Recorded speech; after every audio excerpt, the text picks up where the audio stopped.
Bonjour et bienvenue sur Radio Cesseur, votre rendez-vous quotidien avec l'actualité de la cybersécurité. Je suis Marc-Frédéric Gomez, nous sommes le jeudi 12 février 2026, épisode 577. Et avant d'entrer dans le vif de l'actualité, un message personnel.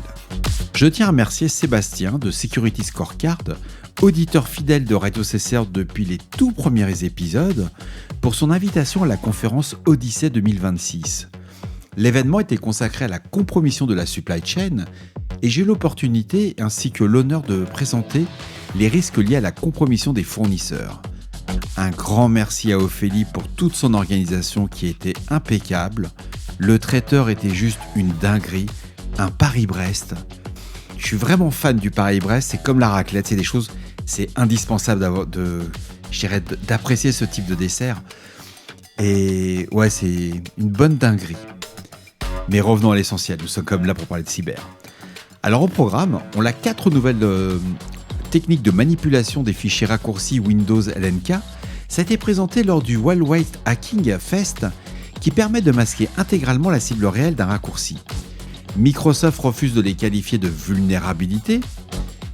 Le botnet IoT Kimwolf, qui fait encore parler de lui, fort de plusieurs millions de dispositifs infectés, il perturbe le réseau d'anonymisation I2P, c'est un peu plus rare, et après une tentative de cyberattaque qui impliquait 700 000 bots, et l'objectif c'est de bâtir une infrastructure de command and control résistante au takedown.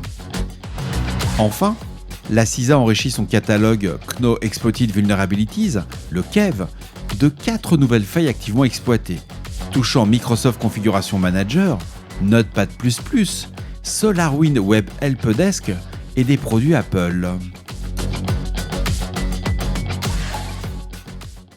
Le chercheur en sécurité, Wes Buckema, a présenté lors du Wild West Hacking Fest 4 techniques inédites pour permettre de manipuler les fichiers raccourcis Windows LNK, afin de masquer des payloads malveillantes aux yeux des utilisateurs. Ces techniques exploitent des incohérences dans la manière dont Windows Explorer priorise les chemins cibles conflictuels, définis dans les multiples structures de données optionnelles des fichiers LNK. Ces variantes les plus efficaces utilisent des caractères interdits dans les chemins Windows, comme des guillemets doubles, pour afficher un chemin légitime dans la propriété du fichier, tout en exécutant un programme entièrement différent.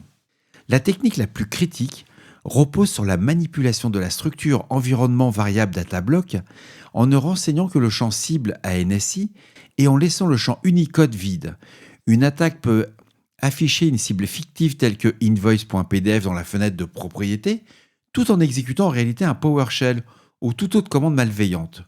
Le chemin ciblé est intégralement falsifié et les arguments en ligne de commande sont invisibles. Buckema a publié un outil open source baptisé LNK-IT-up, capable de générer des raccourcis LNK exploitant ces techniques et de détecter les fichiers potentiellement malveillants. Il faut savoir que ces travaux ont été soumis au Microsoft Security Response Center en septembre. La faille a été rejetée et selon Microsoft, rapporte Burleeping Computer, ces techniques ne franchissent pas de security boundary et nécessitent une interaction utilisateur. Microsoft renvoie vers les protections existantes de Defender et de Smart App Control, et Buckema souligne toutefois le parallèle avec la CVE 2025-9491. C'était une faille similaire dans les fichiers LNK exploités en 0-day depuis des années par au moins 11 groupes APT et cybercriminels, dont Ivael Corp, APT37, Kimsuki, Mustang Panda, et Sidewinder sur les analyses de Trade Micro et Arctic Wolf. Bon, ça, je le couperai pas au montage, mais c'est vrai qu'il est tard. C'est pas bon d'enregistrer après avoir fait toute la journée en conf. Vous rentrez le soir, il est 23h47. Ouais, c'est rude. C'est un peu rude.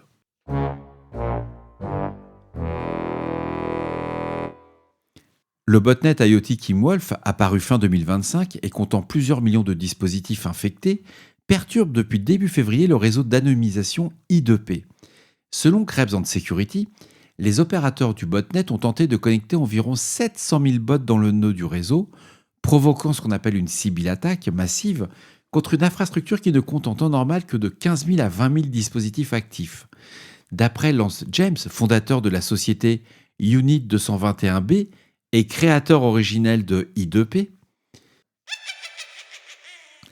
Les utilisateurs d'I2P ont signalé dès le 3 février sur GitHub des dizaines de milliers de routeurs submergeant le réseau, empêchant toute communication avec les nœuds légitimes, et un utilisateur a rapporté que son routeur physique se figeait dès que le nombre de connexions dépassait 60 000. L'objectif des opérateurs de Kim Wolf, c'était pas de neutraliser I2P. Selon Benjamin Brundage, fondateur de Sentient, la startup qui a documenté les techniques de propagation du botnet, il s'agit de construire une infrastructure de command and control résiliente face aux tentatives de takedown. Les opérateurs expérimentent également l'utilisation de Tor comme réseau C2 de secours, sans perturbation notable signalée à ce stade sur ce réseau. Alors le réseau I2P, il fonctionne actuellement environ à la moitié de sa capacité normale, et une nouvelle version est en cours de déploiement pour stabiliser la situation. Parallèlement, Brundage indique que des dissensions internes au sein de l'équipe Kim Wolf ont conduit à une erreur opérationnelle réduisant le nombre de systèmes infectés de plus de 600 000 unités. Kim Wolf avait déjà créé des perturbations chez Cloudflare fin 2025, lorsque des millions de dispositifs, on parle de 2 millions de dispositifs, infectés avaient été configurés pour utiliser les résolveurs DNS de l'entreprise. Alors quand j'ai lu la news, au début je me suis dit, bon, du Kim Wolf, on en a déjà parlé la semaine dernière, etc. Mais I2P, c'est un réseau qui permet l'anonymisation, mais qui est réellement très peu utilisé, quoi. C'est vraiment fait pour là, c'est des vrais geeks, c'est des vrais nerds. C'est pas du dark web, faut pas rentrer là-dedans. Mais c'est assez impressionnant que les attaquants se sont dit, sur les réseaux IPv4, IPv6, on a des takedowns. Sur Tor, c'est compliqué, il y a des problèmes de lenteur, etc. Il faut avoir des nœuds, c'est aussi compliqué. Et là, ils vont attaquer I2P. Alors, je suis sûr que vous en avez, pour ceux qui ont fait du réseau, on en a tous entendu parler d'I2P. Mais parmi vous, chères auditrices et chers auditeurs, qui s'est déjà connecté à une machine sur I2P ?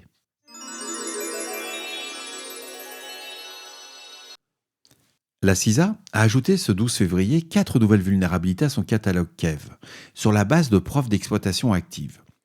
La première, c'est la CVE 2024-43468. C'est une faille de type SQL injection affectant Microsoft Configuration Manager. La seconde, la CVE 2025-15556, ça concerne Notepad++ et porte sur un téléchargement de code sans vérification d'intégrité.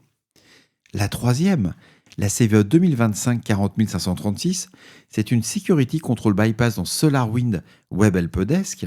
Et enfin, la quatrième, c'est la CVE 2026-20700 touchant des produits Apple et qui repose sur de multiples buffer overflow.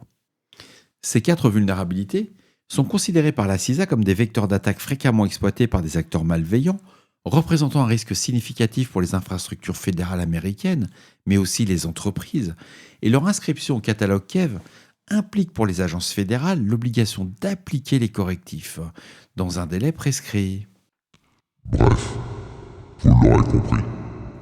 On ne réfléchit pas. On patch. Et voilà, cet épisode se termine ici. J'espère qu'il vous apportera des informations claires et utiles. N'hésitez pas à me faire vos retours sur le répondeur de Radio Cessert au 07 68 72 20 09 ou par email à radiocessert@gmail.com. Si vous êtes un nouvel auditeur ou une nouvelle auditrice, n'hésitez pas à vous abonner au podcast Radio Cessert. Nous sommes disponibles sur Apple Podcast, Amazon Music, YouTube, Deezer et Spotify. Tous les liens permettant de retrouver les sources OSINT utilisées dans cet épisode sont disponibles sur radiocessert.org ainsi que dans la description de l'épisode.